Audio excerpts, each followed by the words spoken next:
Mayowa Alii is a strategy executive with industry and consulting experience spanning e-commerce, telco, IT, oil and gas, banking, and the public sector. He is extremely passionate about entrepreneurs and all things entrepreneurship. Incidentally, I actually grew up in Ibadan. I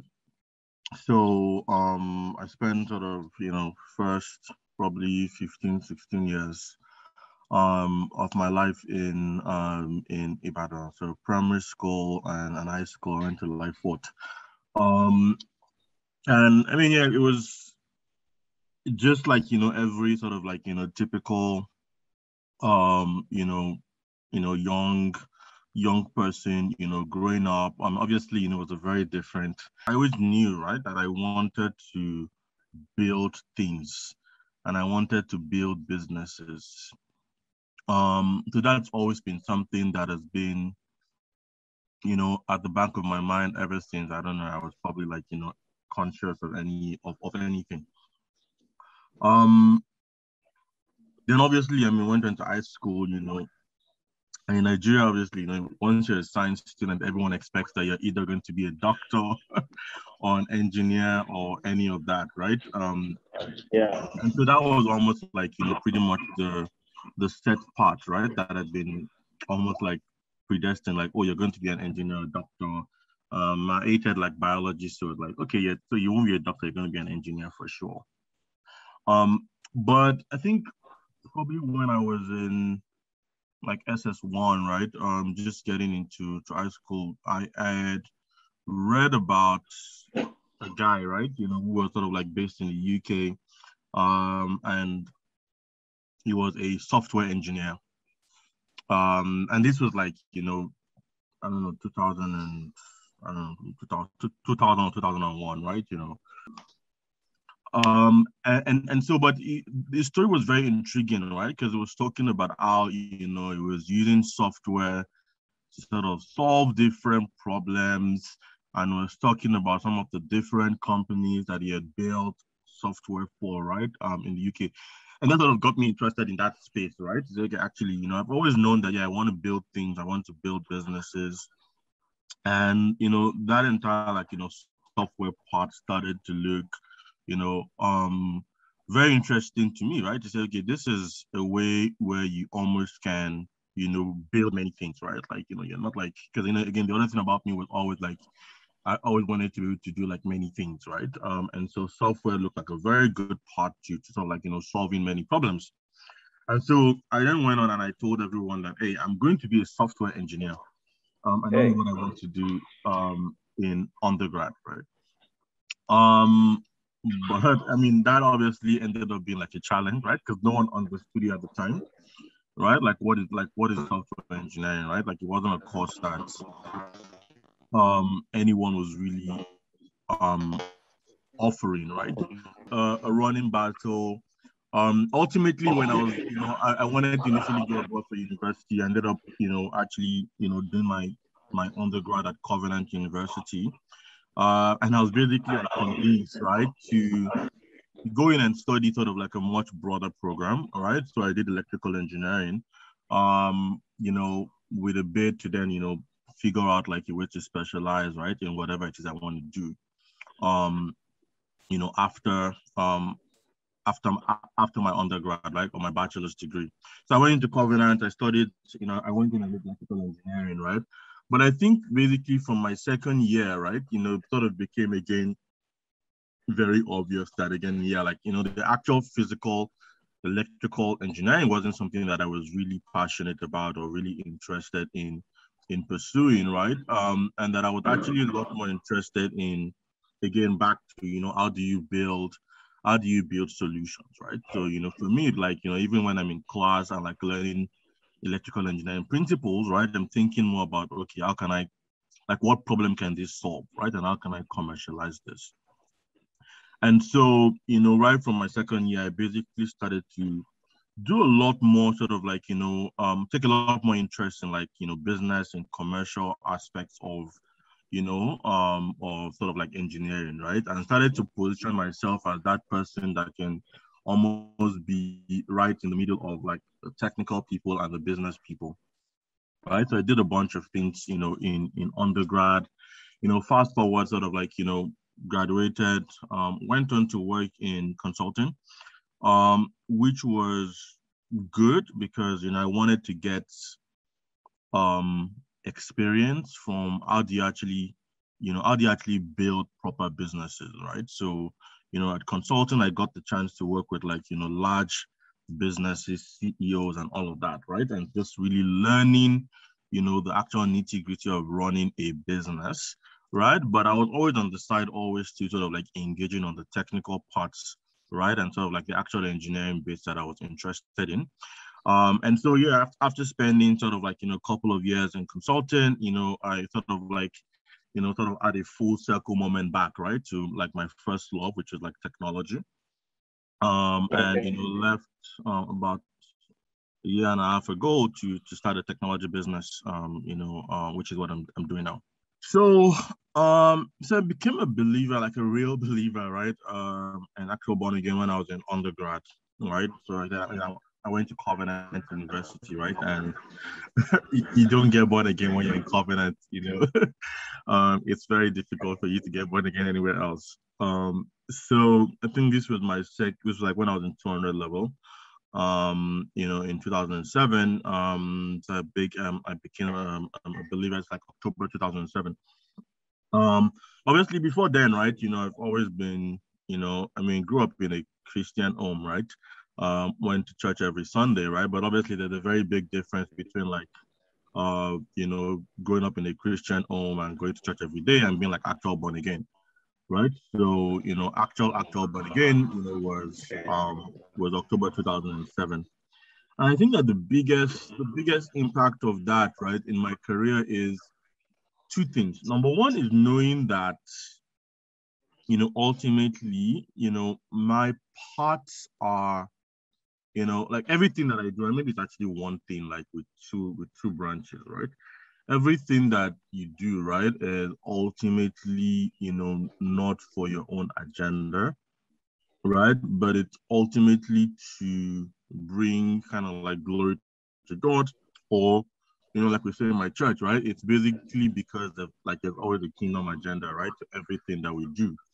Um, and so because of that, number one, right, no one can, like accurately predict their parts, right? And you can't, we all have like our 5 year, 10 year ambitions, right?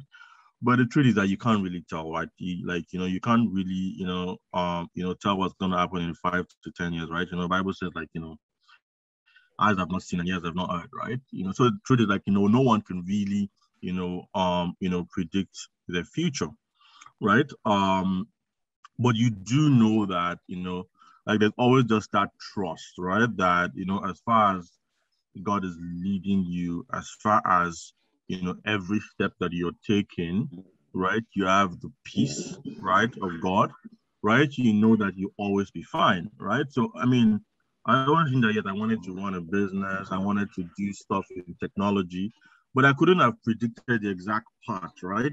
That I took, right? And, sometimes, there are times when I went into consulting, which, almost sound like completely like, opposite of like what, someone that wants to do IT would do. But when I was there, right, and I started to meet like different people. That is where I met my founder. I got opportunity to do a bunch of different things. And so, there's just that realization that, God is sort of like the one who's got the full grand master plan, right? He orders your steps, sort of like, as he would will. But, as far as you trust him, right? Like, there's sort of like an ultimate destination that he's going and he will lead you there, right? So I think the biggest thing is just that trust, right? That, I've been able to build over the years. So I think that the first thing that I'd say is that, IT, or sort of like the technology space, right, is, I mean, like, if you think about the world, like, 20 years before, and you think about the world, like, 20 years from now, right, I think that it's going to be a completely different sort of world, right? If you think about 20 years before, right? And you were talking about like what are the most valuable or the biggest businesses in the world, right? You'll be talking about like your typical, like, your oil and gas companies, right? It was like Chevron, it was like Mobil, like your big physical engineering company like General Electric, maybe some big banks, JP Morgan and co, right? And that was like 20 years before. If you think about now, right, and you think about like what are like the top, frankly, even 10 biggest companies in the world, right? They're all like technology businesses, right? It's like Apple, it's Amazon, it's Facebook, it's like, Tesla and all of that, right? So, and even going forward, right, it's going to be completely even, a big part of tech. And the real reason for that, right, I think is that the lines are blurring between like what is like core traditional IT and what is like traditional industry, right? Because, now you hear things like fintech, like ed tech, like health tech, right? So like almost every industry in the world now is driven by technology, right? So in financial services or banking, it's fintech, right? And it's technology that is driving financial services. In the health space, right? Or in medicine, it's health tech. In education, right? There's education technology, in agriculture, there's agriculture technology, right? And so, there isn't, it's almost like, everyone is ultimately at, whether you like it or not, at some point going to be like a technology person, right? Irrespective of the field that you find yourself, right? And the big point that I want to bring out of that is, or maybe two things, right? One is you need to, before I kind of like deep dive into like, specifics and like actual technical roles and technology, you just need to be more interested in like solving problems, right? And, solving problems in any field that you find yourself, right? So if you find yourself in agriculture, there are many problems that are there to solve, right? That you can say, okay, how can I use technology or, leverage technology to solve those problems? If you find yourself in the commerce space, how can I use technology to sort of like, solve that, right? So I think that's the first thing is like, just be passionate about problems, be passionate about an area, right? That you really think that technology can solve, right? And then you can now go into, okay, how do I really now start to like position myself within this sort of like, overall tech space? So, there are many, different sort of like, think about roles or sub roles when it comes to technology, right? So the most common, right, is, obviously people who actually build the software, right? Who are like software engineers, or, might call them developers, or people call them coders and all of that, right? Who are basically the people that, write the code, right? Write the code that actually, translates into becoming a product. But there are actually way many roles, beyond that, right? So for example, I kind of build, at Traction, I lead sort of like a team of product managers, right? Okay. And product managers are people who, they serve as that, intermediate, right? Or intermediary between like the business and the technical people, right? Think of them, if you think about like a conventional, like, trying to build a house, right? You would have the architect, you would have the actual like, masons or bricklayers and folks who actually do the actual building, right? And so that person that interfaces between the client and, the technical people, right? You have sort of like your product, that's like your product manager, right? And so, if you're someone who maybe, you do have a flair for technology, but you're also very interested in the business side, right? And you're not necessarily, you don't want to like, bury your heads down into like coding and all of that, right? Then you might want to think about like, exploring like, exploring parts in product management, right? So you have Yeah. product managers, right? You have like the actual software developers, right? People who actually code, and then there's, people that sort of like, when you code, they actually do like quality control, right? So like, quality assurance engineers, right? Who do QA, and their job is to make sure that when the product person defines what needs to be built, when the engineer actually or the developer actually builds it, right? How do we know that what the engineer built is exactly what the product manager defined, right? And that's where you have like your quality assurance person, right? Who basically then like tests, and they have ways of like like testing all of these things to make sure that it actually meets the requirements, right? And then you start to have now because we're now in a world where like data is everything, right?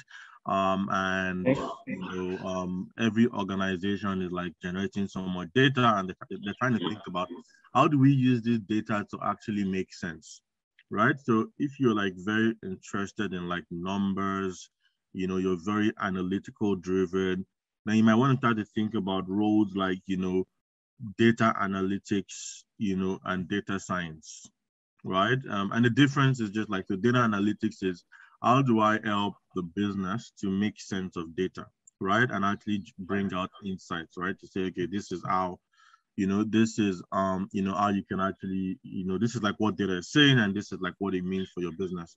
And data science is about how do I sort of use data to predict the future.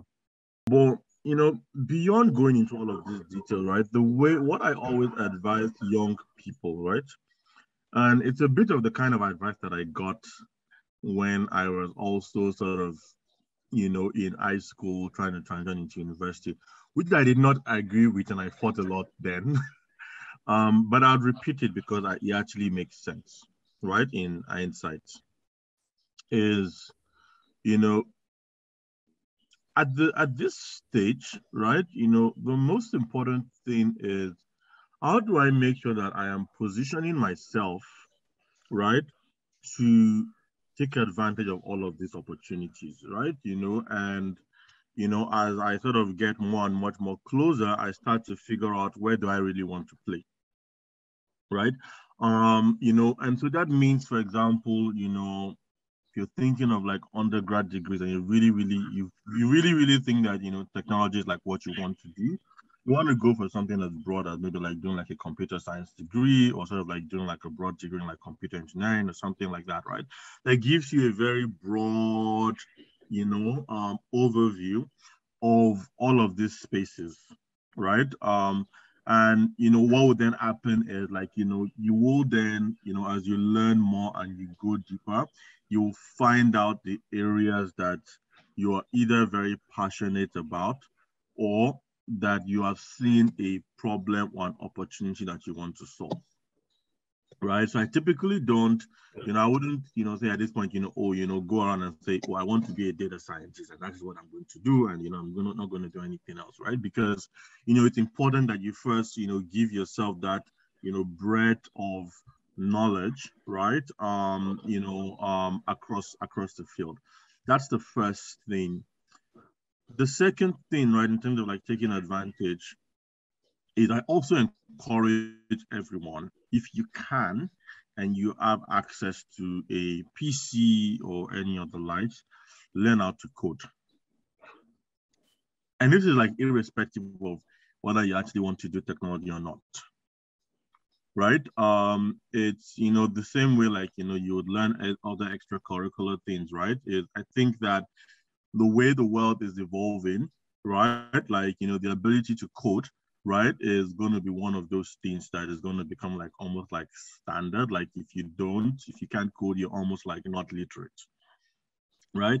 You obviously don't need to be like super advanced, but just learn out, like understand like how software is actually built, right? And there are many like, free resources like online now, right? That you can just like, take advantage of, right? And actually learn how to do just very, very basic coding, right? And even if you end up not going into like technology, right? Even if you end up going to and you go and become a doctor, right?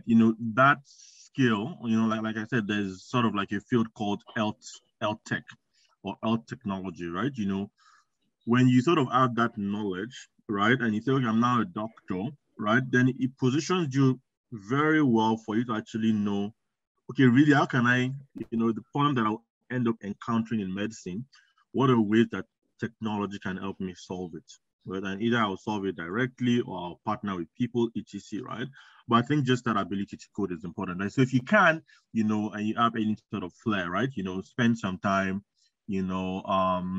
actually doing, learning how to code, right? I think for a couple of us, we didn't have the opportunity, when growing up. I didn't have a personal PC, and so, I couldn't, right? But I think, in this day and age, like, most teenagers now have access to their own laptops or, even like, their parents, right? And so it's much easier now for you to pick these things up, right? So that's just a sort of a tactical advice, right? And I think the final sort of like, advice that I'd give in terms of like, navigating sort of like, opportunities in technology, right, is also just to be hungry for knowledge, right?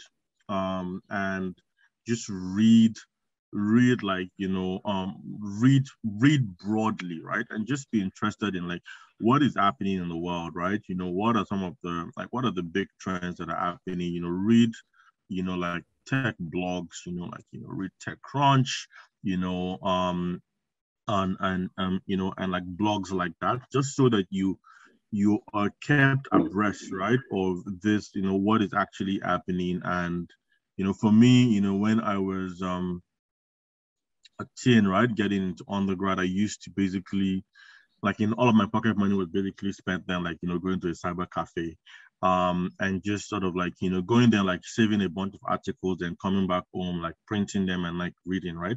But now it's like even much easier, right? Like, well, in your phones, you can sort of like, there's just so much knowledge and information out there. Because yeah, I've told you about some of these, areas, software, IT, etc., data science. But the truth is that the way that things are changing and evolving so fast, frankly, in 2 years, some of these things I told you may have become stale, right? So it's an ever evolving space. I heard of, a new role, like a couple of weeks back, that is not even like a software developer. They call them like software developer advocates. Like, I don't even understand what it means, but, there's sort of like a lot of opportunities and a lot of roles that are sort of now evolving. And so it's more important that you are staying abreast of, what is actually happening, and you are sort of like, feeding yourself with sort of the right kind of information, as you sort of like, transition into sort of like, full like early adulthood. I've just dropped a couple of, for those who might be interested in learning to code, right? Some of like the easiest places to start. So I've dropped like two websites in the chat box, right? Where folks can go in and you can actually start learning to code. I'm very like, and they sort of like make it like super simple, right? So there's code.org and also like Khan Academy's coding program. So I think maybe two, right? I think the first one is just, I mean, and this is not actually very specific to just technology alone, right? But it's, actually maybe because I'm particularly in financial technology, right? Which means that, we're handling people's money. And so, I mean, a big part is just like upholding integrity, right? And, upholding values that that you believe are right, right? And so, for example, the instances where maybe you want to work with a bank, right? And then somebody says, hey, for you to do this, you need to settle. I use the Nigerian language. And just things that you just said, look, we're not going to do it, right? And, you know, we're going to be willing to pass on opportunities if it means that, you know, to get them, we have to do things that we are not comfortable with, right? So that was sort of like a decision that myself and my co-founder sort of like made very early, right? Is that, you know, we are not going to pay bribes and we are not going to like do underhand things, you know, just to progress, right? And so, you know, we basically just, you know, made that decision. And obviously, you know, there are times when it actually costed us opportunities, right? Very, very, very, very practically. The second one is, the truth is in technology, right? Like, you know, there are many folks who are also very like, you know, free thinkers, and, you know, don't believe in God pretty much, right? And so, you know, being sort of, you know, and for me, actually, it's being not just a Christian, but actually a pastor, right? In the technology space, right? You know, means that, you know, it raises like a higher bar, right? And, you know, as many opportunities as I get to let people know, right? I have to, right? Even if, you know, it's people think it like, you know, what is like, you know, why are you like, you know, all like God, God, God, God, God, right? You know, like, you know, in this space, right? You know, just sort of being, you know, able to keep standing up, right? And almost be like an ambassador, you know, for God in that like space, right? You know, sometimes it's a challenge, right? But I think it's something that, you know, it's you just have to make a very conscious decision to sort of like, you know, let people know that, yes, you know, while I'm in the space and, you know, I can do all of the great stuff, you know, but at the same time, you know, I also sort of like very clearly believe in God and, you know, actually, you know, sort of like, you know, still like, you know, revert back to him for these things, right? So I think those are sort of like, you know, two sort of challenges or two sort of, I don't know what you call it, complications that are sort of like come with sort of being a Christian, but also being like, you know, in technology. Yeah. So the way that, you know, I like to think about it is that, you know, for wherever space that you find yourself, right, you know, always almost think about yourself as an ambassador, right? And you know, my church and I say like we're like kingdom ambassadors, right, in different spheres. And it's like always think of yourself as like an ambassador, right, or a representative of, you know, where you come from in that particular industry. And so, you know, the reason why, for example, you know, you know, some of like the Western world is like very attractive to us is because of the way that the guys who have come from there and come into our country have projected themselves, have projected where they came from, right? It's the way they kind of like shown themselves, you know, like in the movies and all of that, right? It makes us, you know, want to actually be there. Right? And it's the same thing, right? You know, where, you know, if you're a Christian in sort of like, you know, the marketplace is how are you projecting the kingdom that you come from, right? And that starts out from first of all, you know, do your own work well, right? Be excellent, right? Because, you know, if you're not, right, you can't really preach to anybody, right? You can't, you know, like nobody wants to listen to you if you are mediocrity, right? So that's the first thing is just first and foremost be excellent, right? And actually make sure that you are the best representative, you know, or representative that your kingdom will be proud of. Number two is that you actually need to stand up and let people actually know where you actually come from, the kingdom that you come from. So you cannot be shy to let people know that you're a Christian, right? Or that you sort of like, you know, that you believe in God, right? You can't, right? Because again, you know, if I use the same analogy of, say, an ambassador that came from the US or Europe, right? You know, if they don't tell anybody that I'm from the US, like, you know, no matter, even if you like this person, right, you really sort of admire them, you don't really know, like, okay, where did this person come from, right? You know, where can I sort of like, you know, pick this thing from? So you cannot be shy, right? And I think that, you know, unfortunately, we're sort of getting to a world where, you know, Christians are now being very shy, right, of associating with, with sort of like their faith. And so I think it's just something that we just cannot allow to happen, right? And you just need to make sure that actually, I am coming from a place that I'm proud of, right? And then the third one is, as much as you can, right? You will come across people, and don't be, similar to don't be shy to stand up, right? Also, don't be shy to like reach out to people, right? Once you've actually proven yourself as somebody who they admire, they look up to, right? They know that actually, okay, I look up to this person. By the way, actually believes in God. It's actually a good platform that now allows you to now reach out to them, right? Because you sort of build that respect, in there, right? And you can actually reach out to people. And so, yeah, I think that those would be sort of like my closing thoughts on that, right? Is, you are in any sphere, and this is not just technology, wherever you find yourself, right? You're there for a reason, God has put you there for a reason. And so, don't be shy to stand up for him. Okay, so I mean, the truth is, you can go into very sort of specifics, but really, the truth is that how much money you can make, it ranges from as much as $0 to $100 billion, right? And what it means is that how much money you can make is really determined by how much value you can add, right?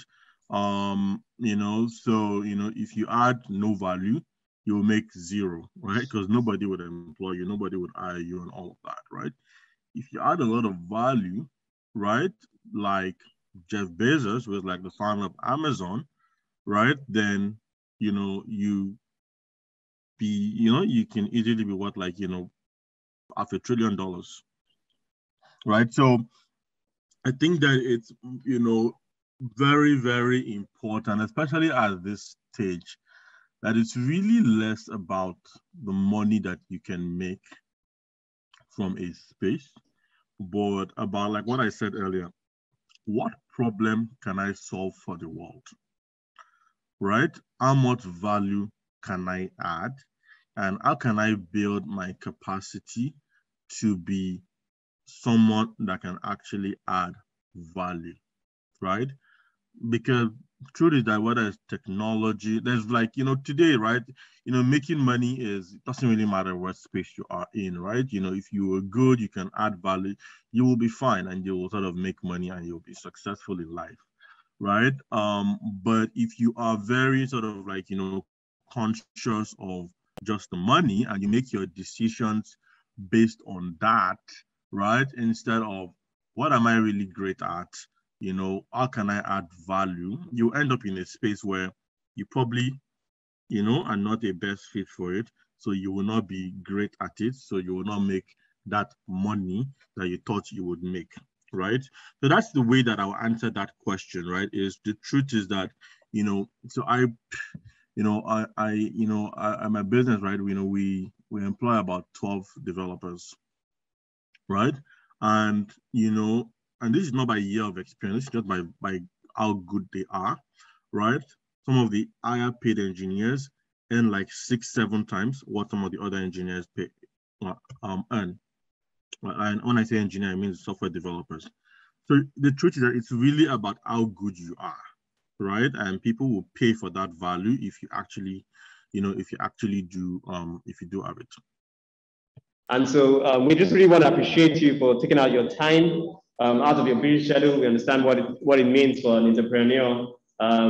You're running things and running people all the time. And so we want to appreciate you for taking out time and sharing your experience and sharing some brilliant thoughts and giving insights for the next step.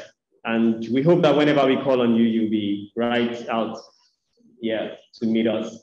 Thank you. Thank you. Thank you so much. Thank you so much for having me, and wish you all the best in your careers. A standing ovation and a very loud scream to welcome Golden Mama Passion.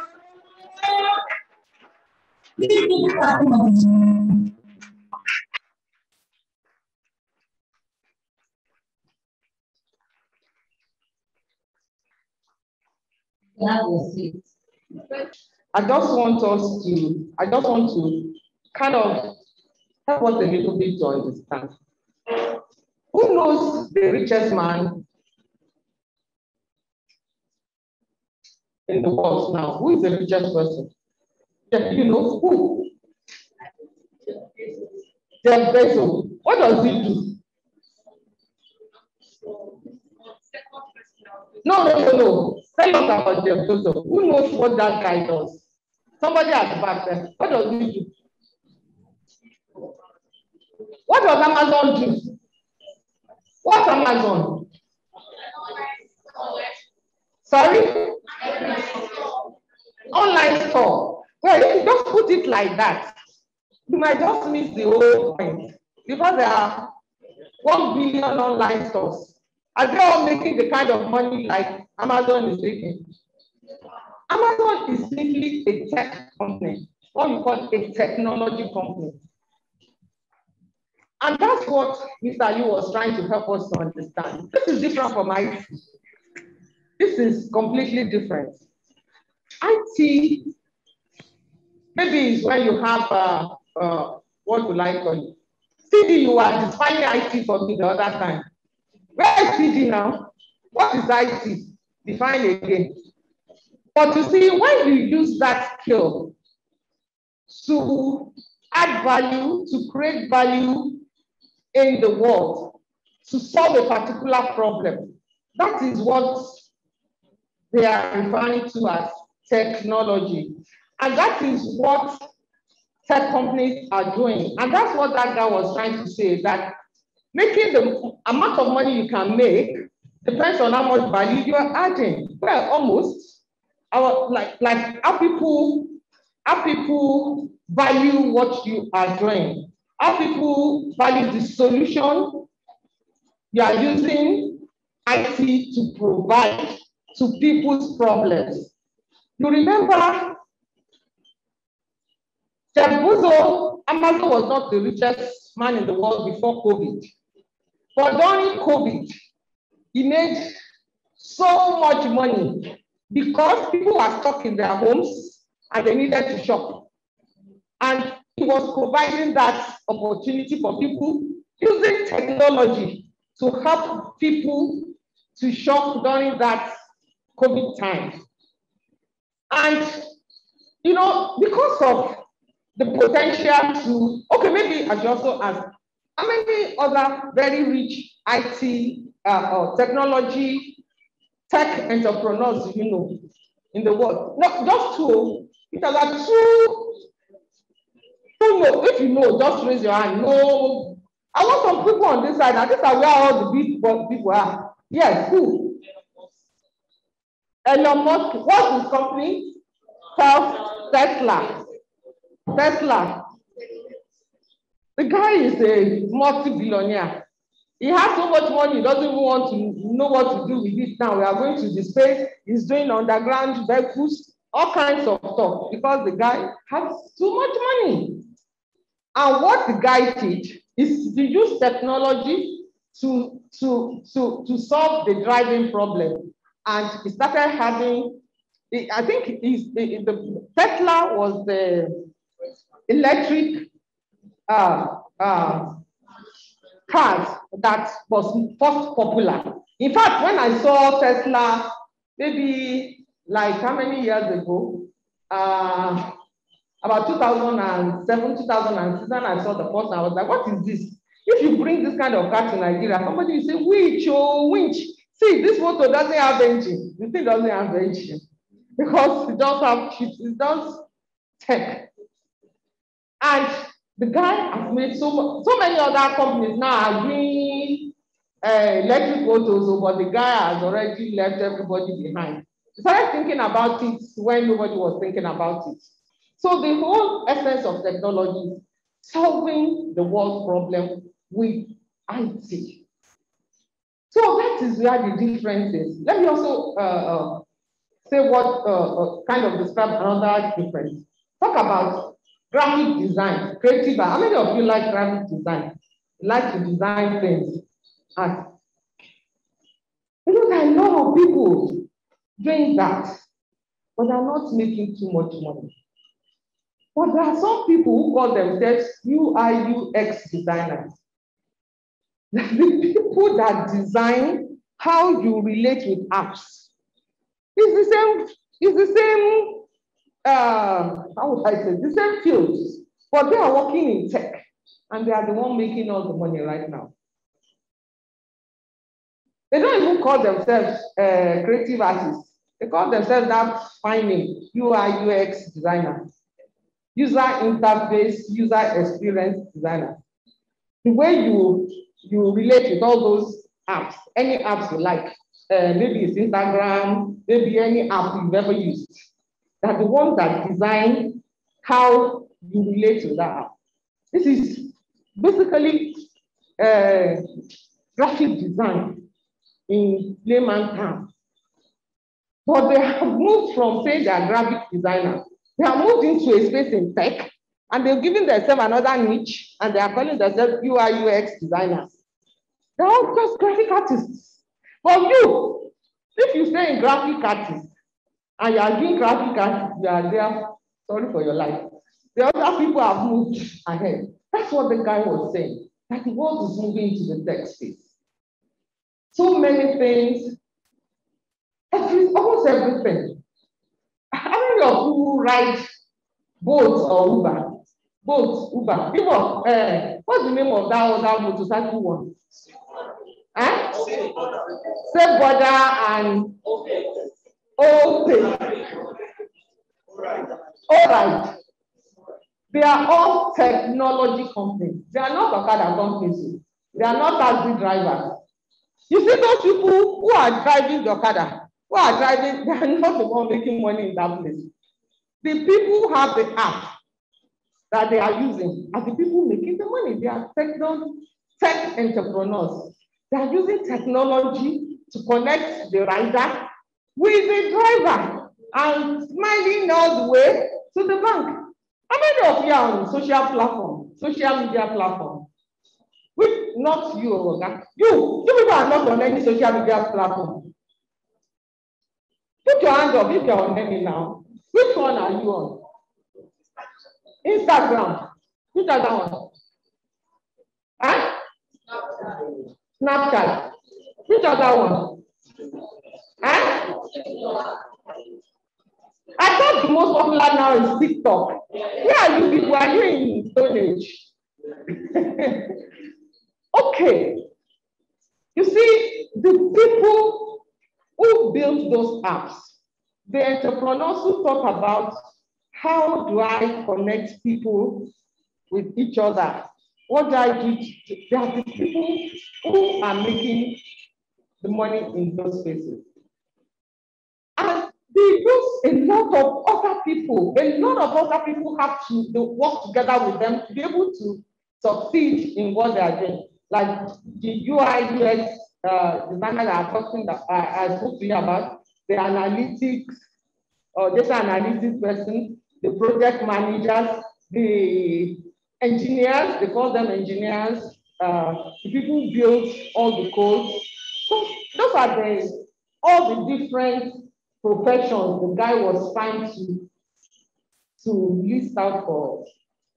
But he said something, maybe we're talking about people in America and everything might be so far away from us. How many of us have ever heard of PayStack? PayStack. If you used to transfer money, you use it in banking industry and all of that. You transfer money on PayStack. The person that built this PayStack is Shola something. He graduated from Babcock. He never studied outside of this country. He sold that company for $100 million just recently. $100 million. Take your calculator and start calculating. This guy right here in Nigeria, his name is Shola. He built that app right here in Nigeria. Use Nigerian people. Those are the opportunities that are available. So when you people are just looking at him and you had no question to ask, I was wondering, do you really understand what this guy is talking about? So technology is the space for your generation. And actually, that's what this camp, part of what we are talking about in this camp, that you people are digital experts. You are in the digital world, or you are in this world, but not of this world. That does not mean you cannot take advantage of the opportunities available in the digital space.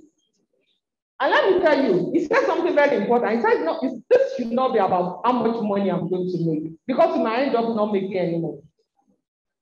There are millions of people starting tech companies every day. Nigeria is now leading the whole of Africa in what they call tech startups. People who are starting new technology companies. Nigeria is leading the whole of Africa. But not everybody who starts a tech company makes money. The rate we are starting the tech companies are also dying every single day. The failure rate is so high in that space. But when you let God lead you, when you depend on God to direct your path, you will direct your path the right way.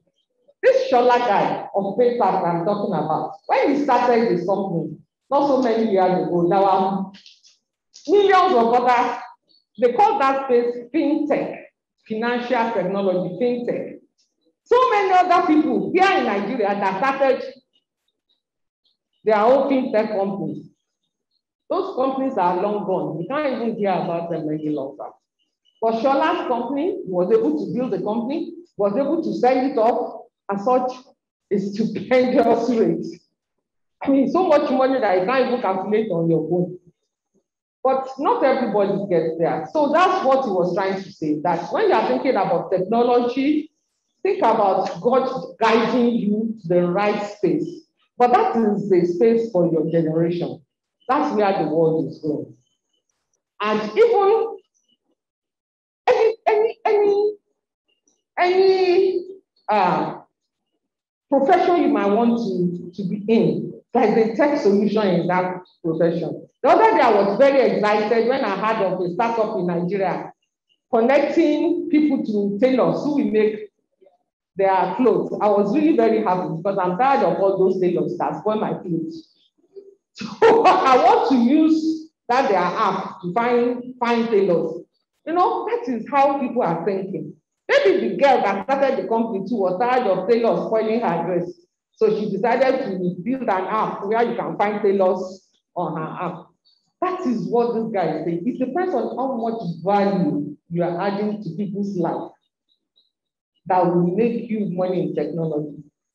There's also, you know, for every good thing, there's the fake side of it. The fake side of technology that we are talking about. What's the fake side of it? What's the fake side? You don't know the fake side. Yahoo, yeah, you know now. Yahoo. Hush puppy. Those people too make a lot of money until one day. You know, one day, monkey will go to the market and will not come back. So don't think about the fake side, Yahoo side. That's not the way to go. In the real side, there are a lot of opportunities. And that's what this session was all about. We are going to be having several sessions like this through this camp, talking about the marketplace, how Christians are interacting in the marketplace, what they are able to do. And we have some really very exciting people coming on to talk to us. Please take advantage of it.